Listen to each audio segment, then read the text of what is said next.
I honestly can see a peace agreement between Israel and Syria and Israel and Lebanon in the not too distant future. That would have been unthinkable before President Trump came into office this second time. Nobody was seeing that happening. I think you're going to see a complete realignment of the Middle East. The potential is here for something of biblical proportion. That's exactly the words that I'd use to the president. If the Iranian people are able to throw this oppressive government off of them, that changes everything. I'll tell you, it's going to be one of the most unusual times in human history because there will be a realignment.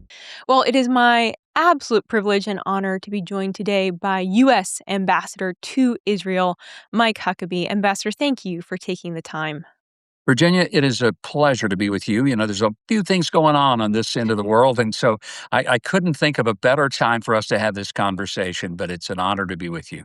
I agree. I agree. Talk about timely. And it might be helpful as we're going to talk about the protests in Iran. Just remember how we got here. And we think back to last year, Israel launched very specific and targeted strikes on Iran's nuclear capabilities, on the scientists that headed that nuclear program. And then, of course, the U.S. struck Iran's three key nuclear sites, essentially dismantling Iran's nuclear program. Now, for about the past 2 weeks, we have seen mass protests against the Iranian regime across Iran, including in Tehran. Uh, Ambassador, have you spoken with President Trump about U.S. response, what the president is thinking right now in regards to U.S. engagement? Well, we've certainly had a lot of conversations between here in Israel and the U.S. and Washington about what's going on. We've been able to give sort of our context and color from this end of the world. Being in Israel and with the extraordinarily strained relationship that Israel and Iran has had, uh, we certainly monitor it very carefully. Of course, Iran tried to say, well, Israel instigated this, or the U.S. did.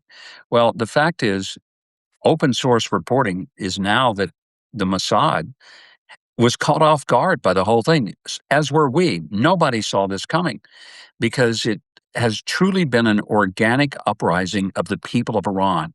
This is not something that was instigated from outside the borders of Iran.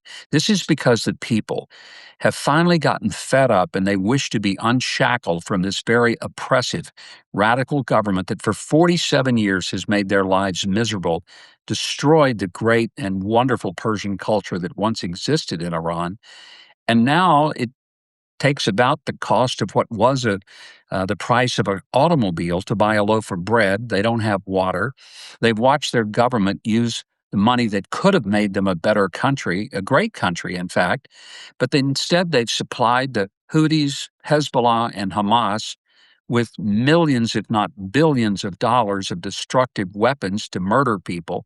And I think the Iranian people, who are a wonderful people, have decided this is enough. We shouldn't have to deal with this.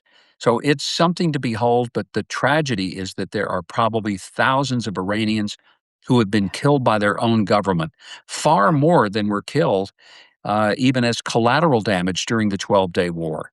So it's something to, I think, for the world to look at and say, you know, the Iranians did not really fully appreciate what they had done to their people. They underestimated the resolve of their people, and it may be the end of this regime, and I think we can all hope that it will be. And Trump's message to those protesters that are facing so much oppression and death is help is on its way. Ambassador, what does the president mean by that? Right now, as the White House said today, all options are on the table. President Trump is real good about not revealing all the cards in his hand. He did that to the Iranians this past summer. He told them, you're not going to have a nuclear weapon, you're not going to enrich uranium, and we can do it the easy way or the hard way. And they didn't believe it until one Saturday night when Operation Midnight Hammer happened and B-2 bombers came through and totally caught them off guard. In less than an hour, their nuclear sites had pretty much been obliterated by a flawless U.S. Air Force operation. There's an old saying, I know you spent part of your life in Georgia, Virginia, so you probably have heard it somewhere down in the South as I grew up in Arkansas and heard it, that there is no education in the second kick of a mule. Well, Iran got a good kick of the mule last summer, and Yeah. apparently it's going to take a second kick of the mule for them to fully get the message. And I'm not sure they're going to understand it then, and even at the second kick, their education will be complete. Yeah. Well, there's so many factors, of course, that we don't know. Things are changing so rapidly on the ground in Iran. But if things continue as they are right now, and if the regime does fall and collapse, what would that mean for Israel? I think what it means for Israel is really what it means for the entire world. It's going to be a safer world in which to live. It's going to be a world in which the powers that have been so destructive from Hamas, Hezbollah, and the Houthis will be, at least in the initial phases, neutered because they're not going to have that supply line of money and weaponry that has been their hallmark. It means that across the globe, the tentacles of state sponsored terrorism will hopefully begin to dissipate and ultimately disappear. It will be a safer world, not just for the people in the Middle East and the Gulf states, but think about this. Hezbollah alone has operations in 12 different Central and South American countries. So they're already in the Western Hemisphere. They're certainly in Europe. They're in the Middle East. They're in the Gulf states. They're in Asia. So if Hezbollah can be choked and starved down to nothing, it means peace between Lebanon and Israel. It means a different, completely less vulnerable world in which Hezbollah, as well as the Houthis and Hamas, will be able to operate. Everyone can sleep better at night. As you speak with Israeli officials as well as just locals there, what are they saying in regards to what they would like to see for the future of Iran? Who would they like to see lead the nation? I think all they want is for Iran to be a nation that has prosperity, that has restoration of what they once were. 47 years ago, and I remember it well, uh, Iran, the ancient Persia, was the most modern, progressive, forward thinking country in this part of the world. People don't remember that, but they set the pace in fashion, art, music, medicine. Uh, they were really the most, I guess, envied country in most of the Far East. And then the Ayatollahs came in. They destroyed the antiquities. They stifled education, especially for women. They put oppressive policies in place. They murdered the people that disagreed with them. Millions of people fled. There was once a very vibrant Jewish community in Iran. Mm, People might be shocked to hear that, but yeah. there were active synagogues, and it was a very free and open society. The Ayatollahs destroyed that. I think what Israel would love to see is what the U.S. would love to see, what every free people would like to see, that these people would determine their own future and that it would be built again on enlightenment, a view of being good neighbors in the world, and living a vibrant, prosperous future. Yeah. And of course, President Trump has been very clear that that's what he would like to see. He wants to see the Iranian people have that freedom once again that they used to have. And the president has put out a number of very clear and very direct statements to that end and really threatening the regime. What has been the response and what is the sentiment among Israelis related to the way that they are watching Trump handle this situation? I told the president not very long ago, I was on the phone with him, and I said, Mr. President, I don't know if you realize this, but if you were on the ballot in Israel, you would get 95% of the vote, and the other 5%, they're all locked up in insane asylums.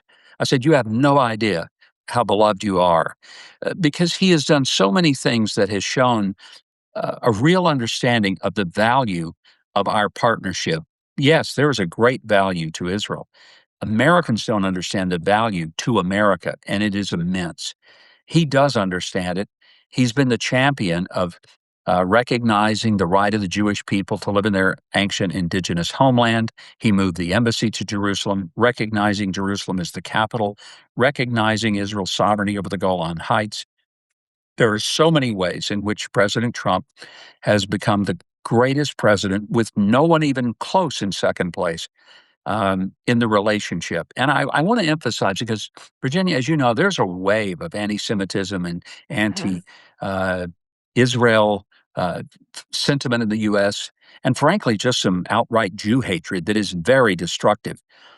I think people who say these things and believe these things, they only know what maybe they hear from some voice on the, who knows why they're saying it. But people who really do get it, they realize that America is getting tremendous benefit in technology, in intelligence, in medical advancements, in agriculture from the relationship we have with Israel. Absolutely. Well, that support, of course, like you mentioned, that President Trump has expressed so fervently for Israel, he's done that for a very long time. And, one of the most significant ways that we saw that demonstrated was last year in the 20-point peace plan that Trump put forward seeking to end the war between Israel and Hamas and bring peace to Gaza. And that first phase is, well underway. We saw the release of the hostages. Of course, there's the remains of one hostage that is yet to be returned that we're still waiting and praying for to be returned to Israel. But things have just, from you think back to this time last year and just the dramatic change and the incredible peace that we have seen. And yet we're still waiting on that phase two of the peace plan that would formally end the war and lead to the complete dismantlement of Hamas in Gaza. Ambassador, do you have confidence that we will see that phase two carried out successfully in 2026? I really do. And the reason I do is because President Trump is leading it. I remember that if you told me 4 months ago that within a month, all the hostages but one would be returned, and that all of the Arab nations, every last one of them, would show up in a single place in Sharm el Sheikh and all sign a peace agreement, and that Hamas would even sign it, and that there would be a ceasefire that would hold for over 3 months, I would have said, that's not very likely. My wife kept clothes at the foot of the bed from the time we got here. She called them her missile clothes because when the alarms went off and the sirens blew, we had 90 seconds to get to the shelter. It was sometimes 5 times a night we'd be dodging ballistic missiles the size of 18-wheel trucks. And then all of a sudden, President Trump does something of epic proportion. He brings these countries together. They all signed the agreement.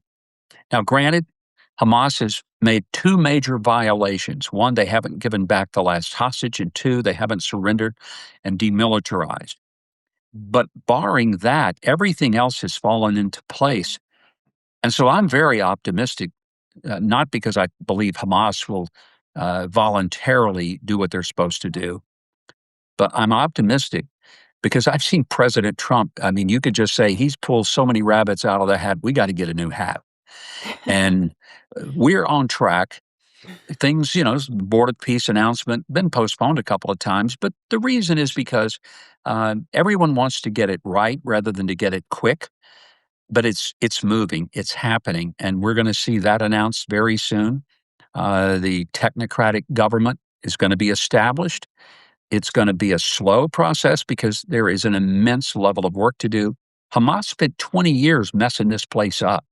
So Mm. I don't have any illusions that 20 days or even 20 months is going to restore it all, but it will happen.